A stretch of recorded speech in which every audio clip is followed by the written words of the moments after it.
A influenza aviária é a grande doença da avicultura, né? É a doença mais importante, a mais relevante, não só no Brasil, no mundo inteiro. E para o Ministério que trabalha com as doenças de controle oficial, as principais doenças de restrições de mercado, influenza aviária sempre foi a número 1.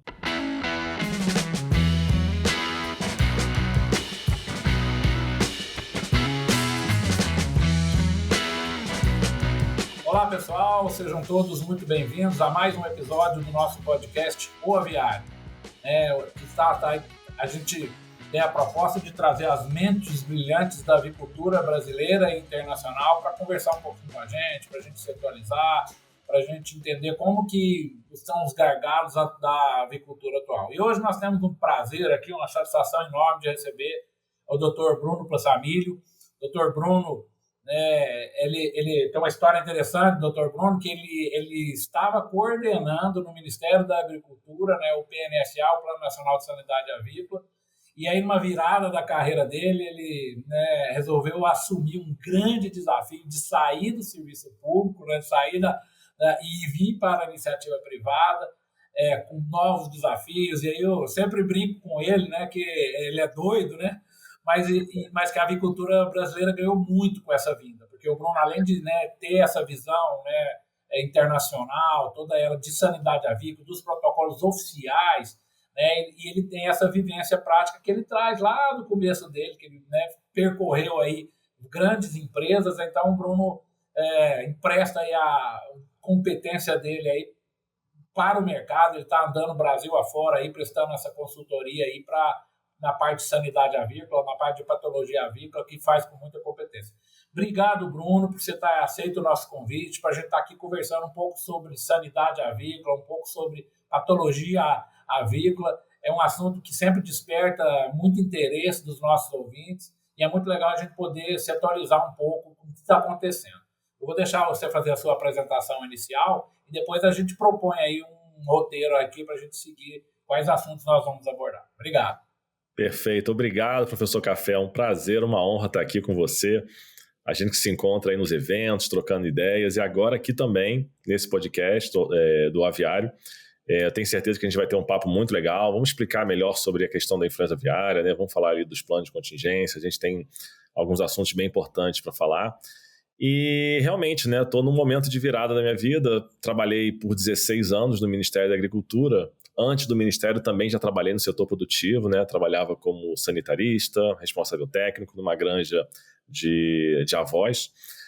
E agora, depois do Ministério da Agricultura, que eu tive lá 15 anos no PNSA, então eu pude viver aí bastante tempo do PNSA. O PNSA está fazendo esse ano 30 anos, então eu fiquei ali 50% da vida do PNSA eu tive presente. Foi um prazer, uma honra muito grande poder trabalhar lá nesse tempo. Aprendi demais, conhecendo a realidade do país como um todo, as prioridades em termos de controle de doenças, notificação obrigatória. E agora fiz essa virada, assim, eu estou na minha terceira fase da avicultura, Comecei na iniciativa privada, como sanitarista, depois no serviço veterinário oficial, agora como autônomo. Eu brinco, quando eu vou conversar, que agora só falta virar produtor, Se eu virar produtor, eu fecho o ciclo da avicultura ali, já completo o ciclo. Mas deixa essa parte de produtor tá bem mais longe, Por enquanto, vou me dedicar mais às consultorias, treinamentos e ajudar o pessoal, claro, no que for possível. American Nutrients, entregando soluções tecnológicas para o bem-estar e segurança humana e animal desde 2007. Alicerçados ao conceito One Health, os produtos e a inovação da American Nutrients contribuem para a saúde humana, o bem-estar animal e a preservação do meio ambiente. Já pegando o gancho aí, você já começou a falar alguma coisa de influenza aviária. Eu acho que você, exatamente, por tudo que aconteceu no país nos últimos anos, do ano passado para cá, sobre toda essa questão da influenza, e você, como você mesmo falou, tem essa visão, certo? Tanto do lado do serviço oficial, também como no lado como autônomo, com proximidade das empresas. Queria que você fizesse um grande balanço aí, vamos dizer, um pouco, assim, como que você enxerga toda essa questão da influenza aviária, desde que ela se aproximou aqui, que ela entrou no país, até hoje, qual a avaliação que você faz, como que você acha, por que entrou, você acha que seria natural entrar mesmo, entrou porque realmente é uma condição natural epidemiológica, né? Enfim, faz um balanço geral e assim, uma avaliação sua sobre essa questão exclusiva aí da influenza aviária, por favor. Vamos lá, vamos falar sobre a influenza, né? Na verdade, a influenza aviária é a grande doença da avicultura, né? É a doença mais importante, a mais relevante, não só no Brasil, no mundo inteiro. E para o Ministério que trabalha com as doenças de controle oficial, as principais doenças de restrições de mercado, influenza aviária sempre foi a número 1. E por ser essa doença de grande importância, para o Serviço Veterinário Oficial, ela foi e continua sendo, né, aquela doença mais alvo de atenção, de questionamentos internacionais, alvo de vigilância, de preocupação. O que acontece é que, como a influenza aviária nunca, não tinha entrado no país, ela não era a realidade do dia a dia, do trabalho, muitas vezes das empresas, mas era a realidade do Serviço Veterinário Oficial. Fazer vigilância passiva, investigar os casos de mortalidade. Então, o Serviço Veterinário Oficial sempre veio preocupado com a influenza aviária, porque o risco sempre existiu. A influenza aviária é uma doença transfronteiriça, né, que ela se transmite entre países por aves migratórias, principalmente. Então, você tem ali uma possibilidade dessas aves chegarem ao Brasil, tinha essa possibilidade a qualquer momento. A gente sempre teve o risco, como todos os países que produzem frangos e aves têm o risco. O que aconteceu é que, até então, a gente vinha tendo grandes surtos mundiais na Europa, na Ásia, nos Estados Unidos, muitos surtos grandes nos Estados Unidos, mas até então, aquelas aves migratórias, né, as nossas aves migratórias que vinham do hemisfério norte, ali, da América do Sul, do norte, a gente não vinha detectando esses vírus na América do Sul. E não só o Brasil, como vários países da América do Sul, tinham uma situação, um continente muito favorável epidemiologicamente. A gente passou por anos aí sem surtos, digamos assim. Um ou outro caso que tinha no Chile, de baixa patogenicidade, mas isso era o máximo que chegava. Acontece que no final do ano de 2022, esse perfil epidemiológico mudou. E realmente as aves começaram a chegar no continente sul-americano trazendo focos. E a gente foi vendo focos em vários países vizinhos do Brasil. A partir de novembro daquele ano. E novembro, dezembro, a coisa só foi aumentando, nossos países foram comunicando, focos bastante no Chile e tantos outros países, né? A gente teve focos no Peru, chegando ali na América Central, na América do Sul, e era de se esperar, de fato, que o Brasil também tivesse. Nós somos o maior país do continente, né? Assim, e as aves migratórias que passam por lá, passam por aqui também. É importante lembrar, né, o Brasil tem 3 grandes rotas de aves migratórias, e essas rotas passam por esses países da América do Sul antes de chegarem no Brasil. E aconteceu o que a gente achou realmente que ia acontecer, ou pelo menos eu julgava que iria acontecer mais cedo ou mais tarde, que era a introdução do vírus no país em aves silvestres. E isso é uma coisa muito importante, né, a gente lembrar. A introdução mais fácil num país, ela é por meio das aves migratórias. É a principal forma de disseminação. Existem outras? Sim, existem outras, né? A movimentação ilegal de aves, você tem aí outras possibilidades, mas assim, a principal realmente são as aves migratórias. E a gente pegou, né? O Brasil identificou no seu programa de vigilância em maio do ano passado, e há que se enaltecer a mudança do programa de vigilância, né, do Serviço Veterinário Oficial, que hoje é muito mais robusto, tem uma capacidade de detecção muito maior, pegando mais categorias de aves, uma vigilância ativa mais intensa nas granjas, com um plano amostral, estatístico, desenvolvido por epidemiologistas. Então a gente tem uma certeza muito maior, uma confiança muito maior de conseguir pegar os vírus.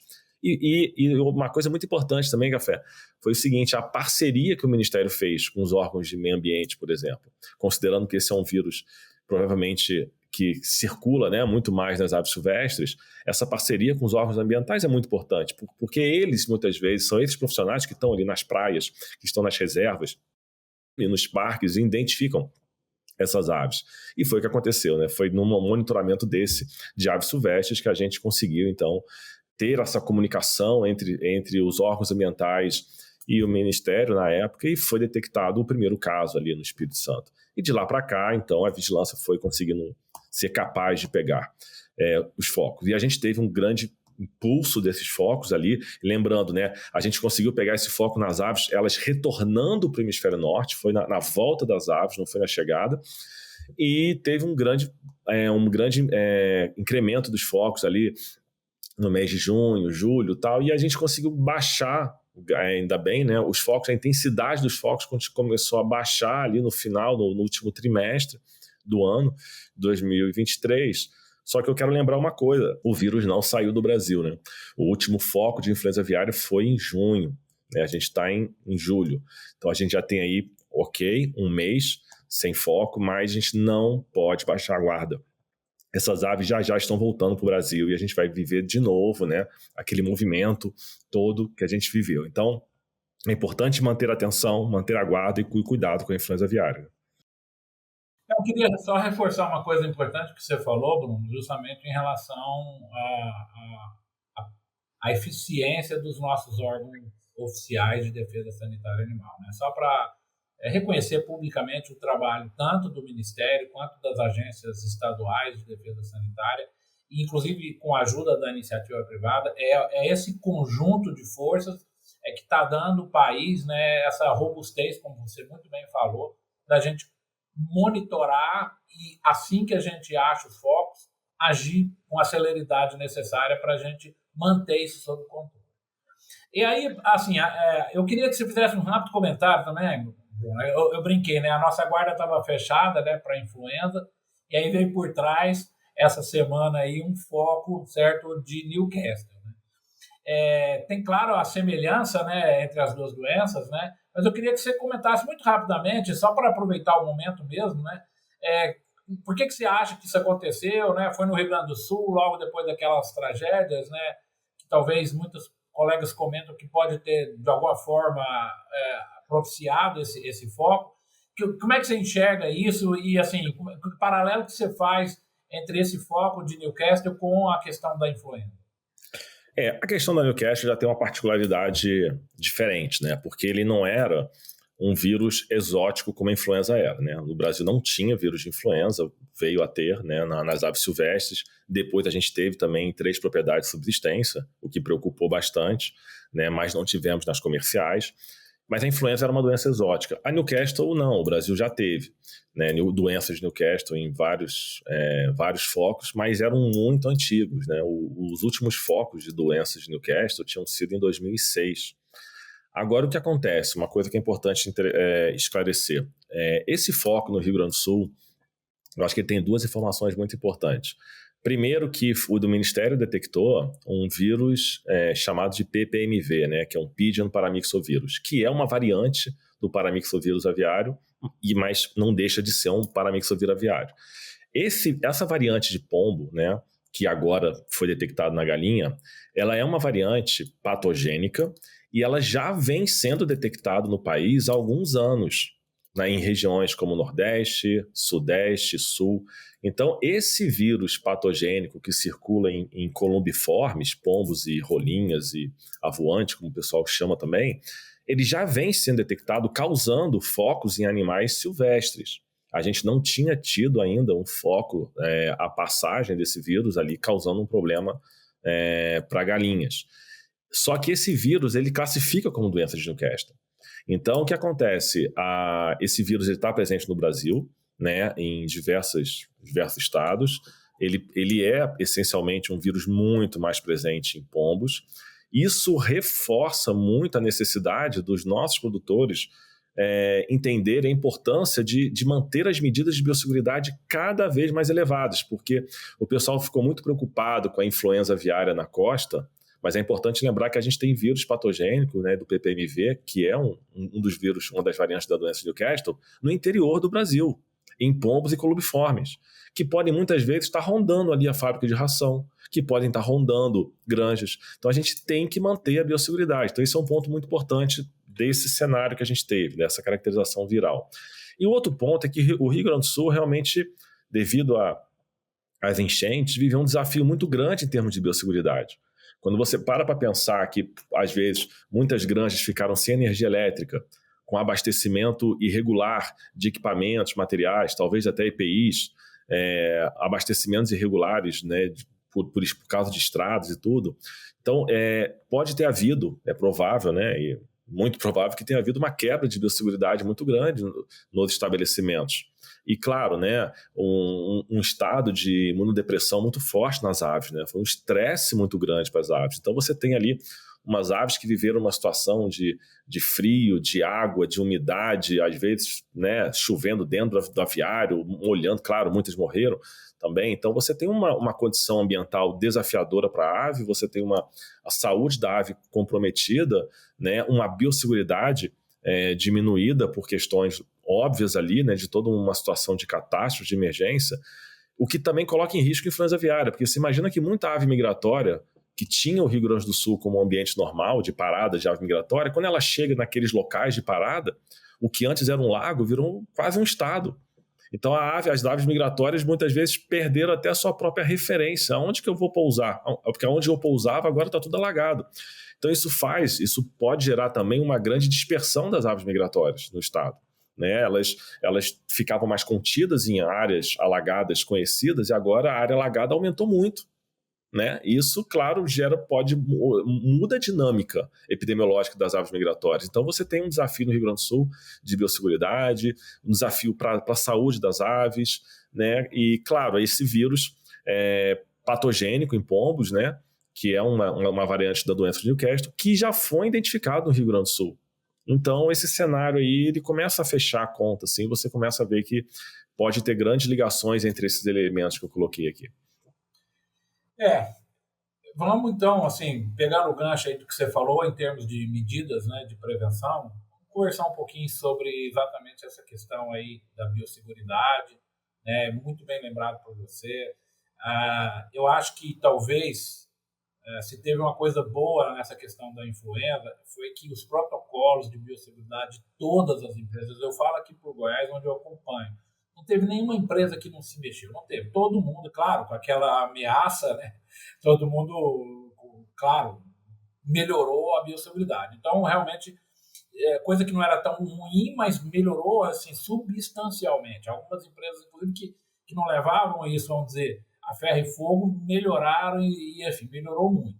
Mas, de qualquer jeito, eu acho que é legal a gente repassar aqui isso que você falou, né? Primeiro, assim, veio para ficar, não dá para achar que pode baixar a guarda, isso vai ter que ser uma constante, isso tem que ser uma cultura de biosseguridade. As pessoas que entram na avicultura já têm que entender que elas têm que ter esse compromisso, esse comprometimento com a biosseguridade. Isso vale para dono de granja, isso vale para granjeiro, isso vale para fornecedor, isso vale para o pedreiro que vai fazer uma construção dentro da granja, ele já tem que ter um pouco dessa noção. Enfim, queria que você comentasse um pouquinho disso aí, da importância da prevenção, já que, né, o prejuízo é enorme. Você vê esse Newcastle aí, fechou todo o país.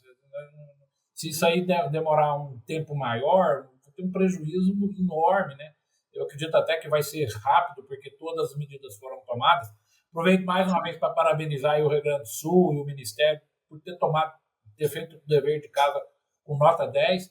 Mas como é que você, exatamente, o que você teria para falar, Bruno, para a gente sobre exatamente essa questão da prevenção? E aí vale o pacote, né? Vale Newcastle e vale influenza. Isso é importante, você falou uma coisa muito importante, Café, é o seguinte, eu acredito que esse risco da influenza aviária ele vai ser permanente. As aves migratórias vão migrar anualmente para o Brasil. E lembrando que muitos dos focos que foram pegos em aves silvestres já foram em aves silvestres nativas, que não são migratórias. Ou seja, essas aves que residem no Brasil, elas se infectaram com as aves migratórias. E qual é o risco que a gente tem? Que o vírus passe a ser circulando, que ele comece a ficar circulando naturalmente nas aves silvestres residentes. E se você pensar que que a influenza pode circular nas aves silvestres residentes, então a gente entra num cenário diferente. Porque aí não é mais somente em períodos migratórios o risco. O risco pode ser a qualquer momento. Claro que nas épocas migratórias ele vai aumentar, porque as aves estão chegando, né?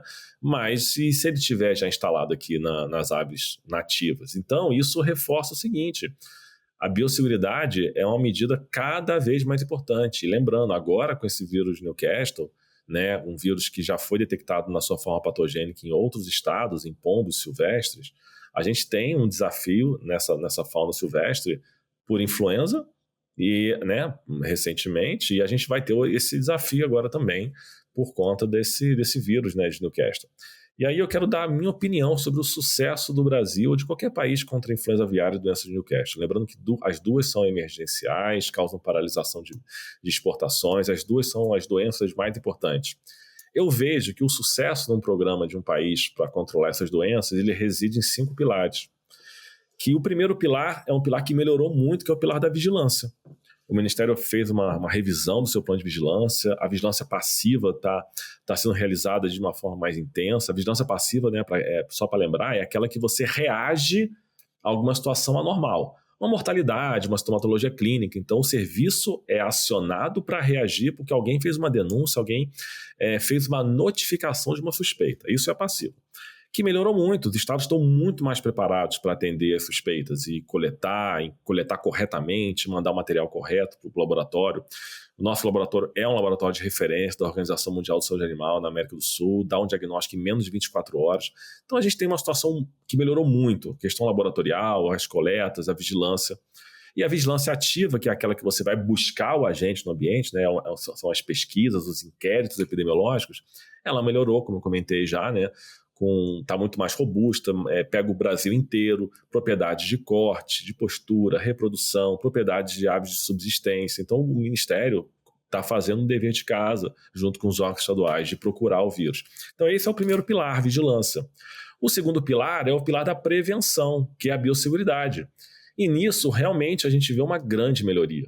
Né? Desde a IN 56, que é a normativa que institui o registro da biosseguridade das granjas, sendo a biosseguridade a condição para o registro, ela veio uma normativa obrigando, né, as empresas a se adequarem em termos de biosseguridade conforme as regras que a normativa estava determinando. Então a gente viu que as empresas foram se adequando às regras de biosseguridade.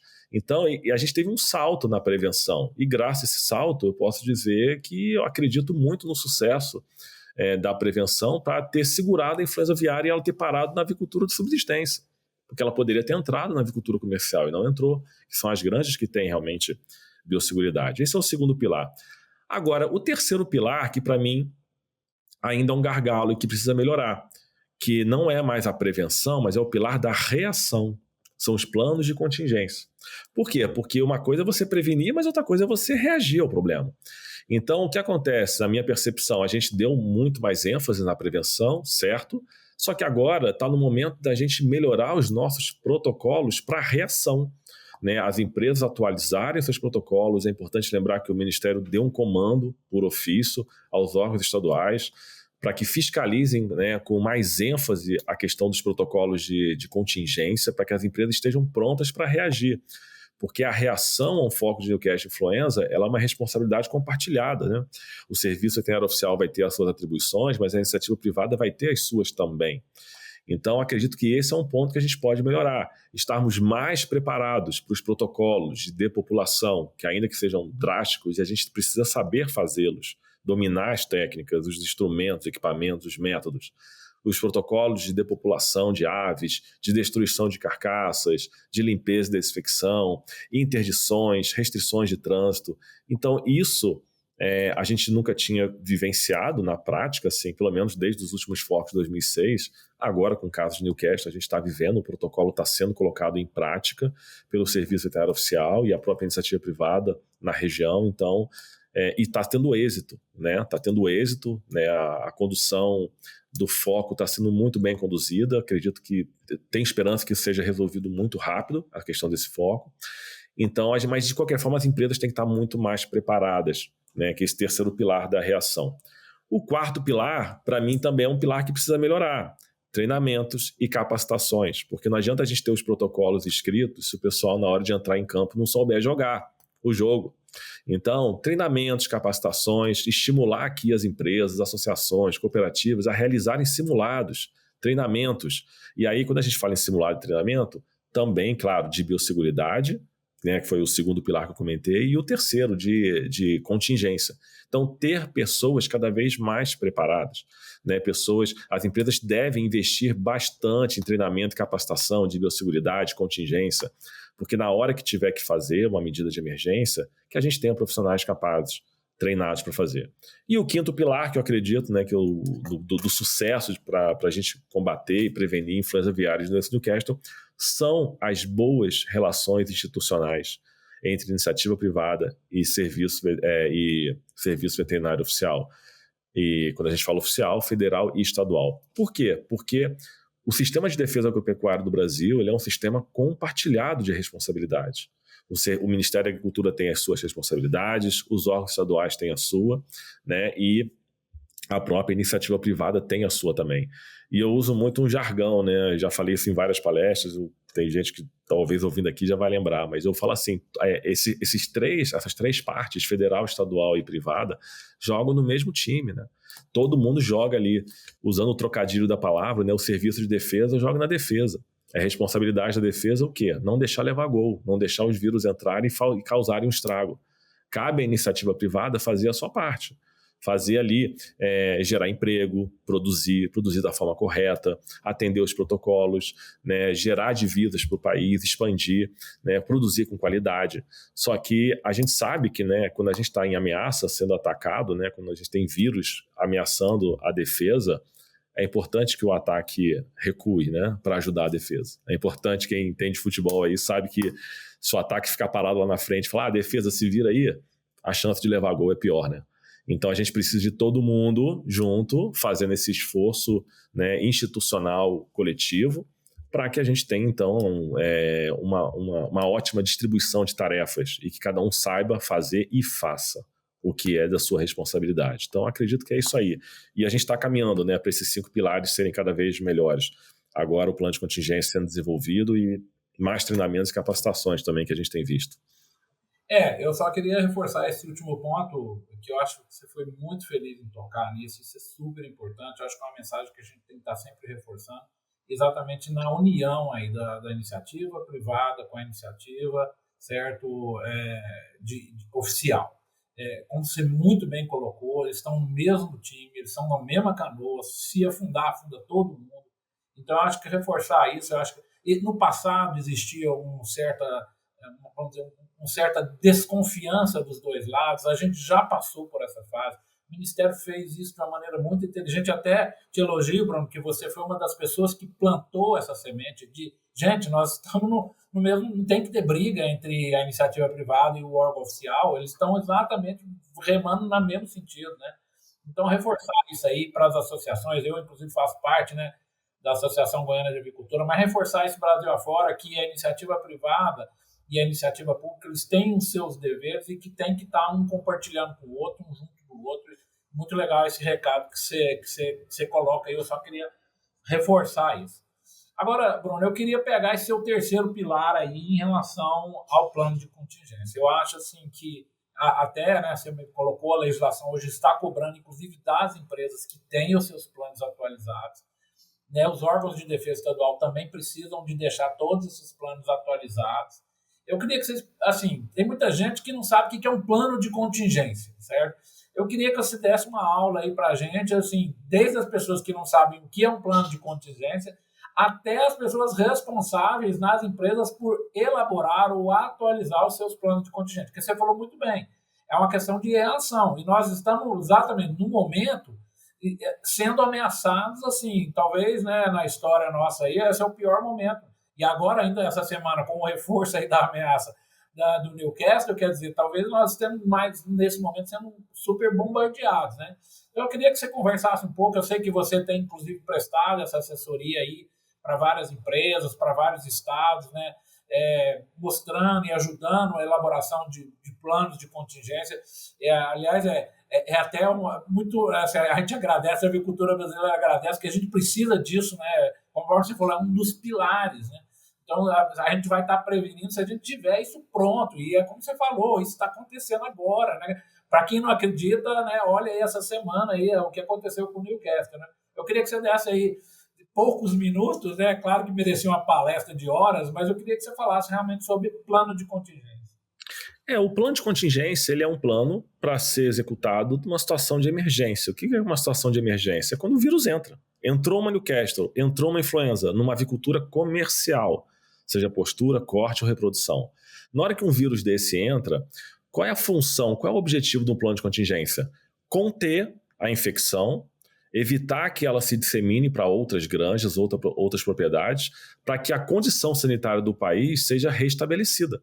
Um plano de contingência ele vai buscar erradicar o vírus, Quando a gente fala em influenza em Newcastle, a gente está falando em erradicação. E a estratégia de erradicação é diferente de uma estratégia de controle. Quando a gente fala em controle, muitas vezes você aceita conviver com o vírus, né? Você vai vacinar para diminuir mortalidade, diminuir infecção. Quando você fala em erradicação, você quer acabar com o vírus. O vírus entrou numa propriedade, a gente não quer dar chance para que esse vírus passe para outras propriedades e ele se estabeleça na região. Então, um plano de contingência nada mais é do que uma série de medidas que vão visar a destruição do vírus, né? A erradicação do foco. E aí, resumidamente, o que é um plano de emergência? Primeiro, é você ter todas as medidas de isolamento daquele local, não só da grande infectada, mas dos raios de ação, né, na região. Então, quando você tem um foco numa região, numa propriedade, aquela propriedade fica interditada. Então, a propriedade parou, ela não pode mais movimentar material orgânico, fezes, cama, esterco, aves, ovos, tudo paralisado. Por quê? Porque a movimentação desses insumos e aves e ovos é o que faz a disseminação do vírus, né? Através de fômetes contaminados e dos próprios produtos e aves. Então você tem que interditar a propriedade. E você tem que interditar a região também, porque são doenças altamente transmissíveis e que podem ter se disseminado para as propriedades vizinhas. Então existe um trabalho de você abrir um raio de 3 km, chamado de perifoco. Existe um outro raio que vai dos 3 aos 10 quilômetros, que é a área de vigilância. Isso tudo compõe o que a gente chama de área de emergência. Então existe ali uma área de emergência, que é a área onde as propriedades estão interditadas, estão sob vigilância, ou seja, os veterinários oficiais estão visitando todas as propriedades para ver se a doença se alastrou, se ela foi para outras propriedades. Então, primeira coisa, você vai então isolar a propriedade, a região, interditar, para que não entre, não saia, ou entre e saia o mínimo possível. E mesmo para entrar e sair, aves, ovos e resíduos, existe toda uma regra nova que é colocada. As aves têm que ser monitoradas, né? Tem que ter tratamento térmico da cama, ou seja, existem várias medidas adicionais que são adotadas. Agora, para você eliminar o foco, você vai precisar então fazer o quê? Sacrificar as aves. Então, uma vez você interditou a propriedade foco, depois você vai sacrificar as aves. E aí o Ministério da Agricultura, ele tem lá a definição dos métodos de sacrifício. As empresas têm que conhecer, porque o método de sacrifício coletivo envolve equipamentos, treinamentos, pode ser por CO2, por gás, podem ser métodos utilizando espuma de expansão, né, métodos usando para populações menores, né, deslocamento cervical, métodos elétricos. Então você tem que eliminar as aves. Uma vez que as aves são eliminadas, você precisa então destruir as carcaças, destruir o resíduo, o resto de cama, ovos, resto de ração, todo o material orgânico da propriedade tem que ser eliminado. E aí existem os métodos de destruição, né? Pode ser por enterrio, cremação, né, biocompostadores, biodigestores, equipamentos próprios que conseguem levar aquele material, aquela carcaça, a uma temperatura que inativa o vírus, ou um processo que vai conseguir inativar o vírus de Newcastle influenza, né? Um processo de fermentação e tudo mais. Então, com isso você mata o vírus no ambiente. Você eliminou as aves, eliminou a fonte de disseminação, eliminou o material infectante, né? O material ali que está infectado, e aí depois você entra nas ações de saneamento, que é de limpeza e desinfecção, porque tudo tem que ser lavado, desinfetado, tirar os restos de resíduos dos aviários, das instalações, lavar e desinfetar tudo. E depois que tudo é lavado, desinfetado, fazer testes, né? E aí vem um período de vazio sanitário, onde a propriedade fica de fato em vazio, 30 dias, né? Não pode alojar mais nada. Depois existe um período, né? Todo o processo de retomar o realojamento daquela propriedade, que pode ter aves sentinelas ou não, ou seja, existe todo um protocolo. Então, um plano de contingência, resumido, é isso: isolar a propriedade foco, isolar a região, monitorar a região, ver se o vírus não se disseminou e ir eliminando os focos, eliminando com sacrifício, destruição das carcaças e o saneamento da propriedade. E aí quando é que um foco é encerrado? Um foco encerrado depois que você lavou e desinfetou a propriedade, passou um tempo, né, aquela propriedade ali passou o vazio sanitário dela e toda a região de 10 quilômetros foi monitorada com visita e nessas visitas não foram identificadas mais aves com sintomatologia clínica ou todas as coletas de vigilância que foram realizadas apresentaram resultados negativos, ou seja, quando existiu uma evidência que não houve disseminação do vírus. Havendo evidências por laboratório, clínica, epidemiologia, né, pelas investigações, que o vírus não se disseminou e a propriedade foco foi saneada, aí o foco é eliminado, é encerrado. Então o plano de contingência é isso, é o conjunto de ações para você sanear, eliminar o vírus e restabelecer a condição sanitária normal. É isso aí, pessoal. Tivemos aí uma aula aí, né? Muito legal, Bruno. Muito obrigado aí. Vamos caminhando aqui para o final do nosso episódio, mas com muito conhecimento, né? Com muita informação. A gente agradece você aí, realmente, por estar aí dividindo aí a sua experiência, o seu conhecimento aí com as pessoas que nos acompanham, né? De fato, acho que a avicultura brasileira ganha muito aí, certo? Tendo pessoas assim, no seu quilate aí para estar nos ajudando, a gente continuar fazendo a maior avicultura do mundo, né? A que mais exporta, a segunda maior que produz, então a gente segue nesse caminho. Para terminar aqui, Bruno, a gente costuma aqui no nosso podcast aqui fazer 3 perguntas para os nossos convidados, né? E a primeira é para que você faça aí uma indicação de um livro na área técnica. Eu sei que indicar livro atualmente é mais complexo, né? A gente tem tanta informação além de livros, né? Mas, de qualquer jeito, um livro aí que você considera aí, né, principalmente para as pessoas aí que querem se atualizar na área de sanidade avícola, que livro que você poderia aí lembrar? Eu sei que tem vários e tem outras formas de informações, mas um livro na área técnica. Olha, eu vou recomendar o livro que eu tive que ler essa semana por causa da Newcastle, né, que é o Disease of Poultry, né, que é uma das grandes bíblias aí da avicultura. Eu tive que lê-lo para contextualizar, né, toda a questão da Newcastle, verificar, né, o isolamento do vírus, né, do Pigeon paramyxovírus, que é a variante, né, do paramyxovírus aviário. Então, usei esse livro recentemente. Né, eu não tenho a última versão dele, é mais atualizada, mas mesmo na versão que eu tenho já elucidou bastante, né, essas questões. Então, para de área técnica, acabei de usar esse recentemente por causa da Newcastle. E, de fato, é uma referência, né, Bruno? E agora, na área técnica, né, fala de um livro aí que te marcou, seja que você leu recentemente, seja que você leu lá atrás, enfim, um livro aí que você possa aí se referir aí para as pessoas que a gente conheceu um pouco mais do Bruno, né, na lado mais... Eu vou recomendar um livro que eu li, né, e que me foi muito útil para meu desenvolvimento como profissional, né, porque eu acredito que o grande profissional de hoje, né, ele não pode estar só focado na área técnica, ele tem que também se desenvolver novas habilidades, né, cada vez mais necessárias. E um livro que foi muito útil para mim, num processo até que eu tive uma mentoria, né, com um grande profissional que me ajudou, foi o livro Descubra Seus Pontos Fortes. O que é esse Descubra Seus Pontos Fortes? Vou fazer uma referência rápida desse livro. Esse livro, basicamente, ele estudou quais são os fatores de sucesso das pessoas. Ele descobriu que não existem os mesmos fatores para todo mundo. O que existe são diversos talentos e as pessoas de sucesso são aquelas que conhecem os seus talentos e usam eles na prática. Então, se você é um bom comunicador, você vai ter mais sucesso se comunicando. Se você é uma pessoa boa em organização ou bom em planejamento estratégico, você vai ter sucesso se você estiver se colocando em condições de fazer o planejamento estratégico e tudo mais. Então, fica aí uma dica para os profissionais, né? Identificar no que você é bom. Ali é onde você tem a maior chance de performance, a maior chance de sucesso, onde você vai performar da forma mais fácil, natural, mais intuitiva, é onde você tem mais chance de realmente ter bons resultados. Então, eu fiz um teste, descobri meus pontos fortes, venho trabalhando neles para poder continuar crescendo aí profissionalmente.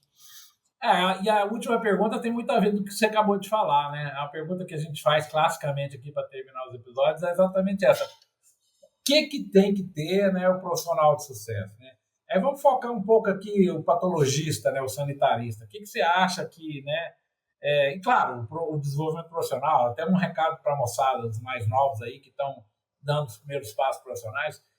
Qual conselho você daria? O que você enxerga? Como que você acha? O que uma pessoa tem que ter para alcançar o sucesso?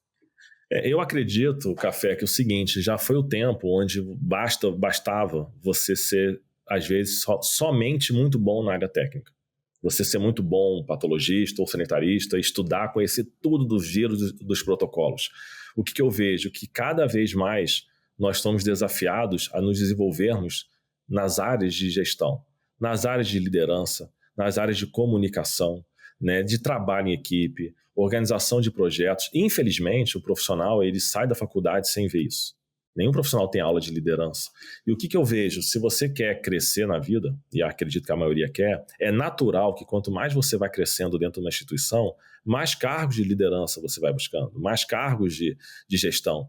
Então, é muito importante buscar essas capacitações de trabalhar em equipe, comunicação cada vez mais importante, porque não adianta você ser um excelente profissional se você não consegue passar a sua ideia, vender a sua ideia, né, para um projeto, para o desenvolvimento de algo grande. Então, a minha recomendação é isso, que a gente venha tendo os profissionais mais capacitados em relações pessoais, relações com pessoas, né? Eu ouvi uma frase esses dias que é muito interessante, né? O técnico, a pessoa que é somente técnica, mas ela não consegue se relacionar com o seu cliente, e todo mundo tem um cliente, né? Seja um chefe ou seja alguém que está pagando ali por aquele laudo.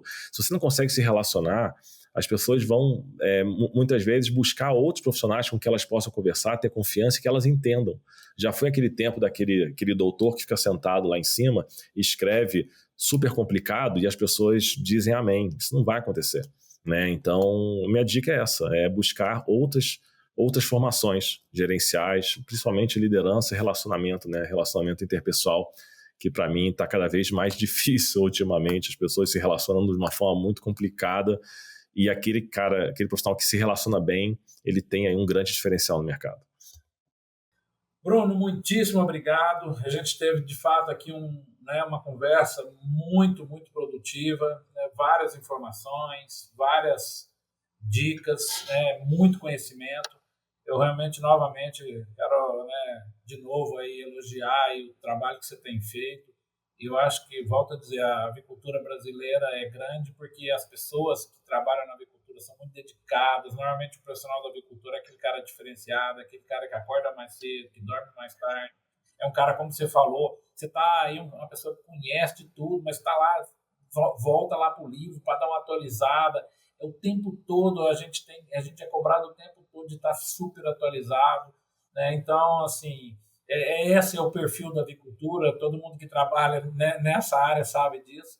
E, de fato, né, te agradecer por estar prestando mais esse serviço aí, né, para a comunidade, expondo aí seus pensamentos, dando dicas. Muito bom aí, que a proposta do nosso podcast é justamente essa, levar a informação de uma forma mais descontraída. Eu deixo, então, você fazer suas considerações finais, de novo te agradecendo e parabenizando pelo seu trabalho. Professor, muito obrigado. É uma honra ouvir isso do senhor, que é uma grande referência para a avicultura há anos, né? Uma referência forte, né? Uma pessoa que também contribui e continua contribuindo cada vez mais para a avicultura. Então, ouvir do senhor realmente engrandece todo o trabalho. E saiba que a expectativa é essa, né? Que a gente possa fazer realmente um bom trabalho em parcerias com instituições de pesquisa, com empresas. A minha mensagem final para a avicultura, e não só agora para a avicultura, mas para todo profissional ali que trabalha no agronegócio, é que a gente precisa sempre estarmos ali numa constante preocupação com a parte sanitária, né? A gente não pode baixar a guarda em nenhum momento, porque as ameaças estão aí, né? E cabe a gente mantê-las do lado de fora de casa, cabe a gente mantê-las do lado de fora da granja. E é possível. Isso aqui é interessante, é possível, se a gente fizer o trabalho bem feito. Os vírus não se teletransportam, ele não sai do lado de fora e vai se teletransportar lá para dentro. Ele vai ter que ser levado lá para dentro por algum fômite, alguma coisa, alguma condição. E a gente tem hoje conhecimentos, a gente tem técnicas, a gente tem equipamentos, claro que se desenvolvendo cada vez mais, que possam melhorar essa ação de barreira, né? Então, acho que a minha mensagem é essa, né? Mantermos sempre em estado de alerta, porque um sanitarista ele precisa estar sempre em alerta, né? Trabalhando com prevenção, trabalhando com reação, não baixando a guarda, porque, só para finalizar, quando a gente fala em biosseguridade, a gente está falando de coisas que são estruturais, né? Botar uma cerca, uma tela, mas a gente está falando de muitas coisas que são procedimentos, e procedimentos realizados por pessoas, e pessoas podem falhar.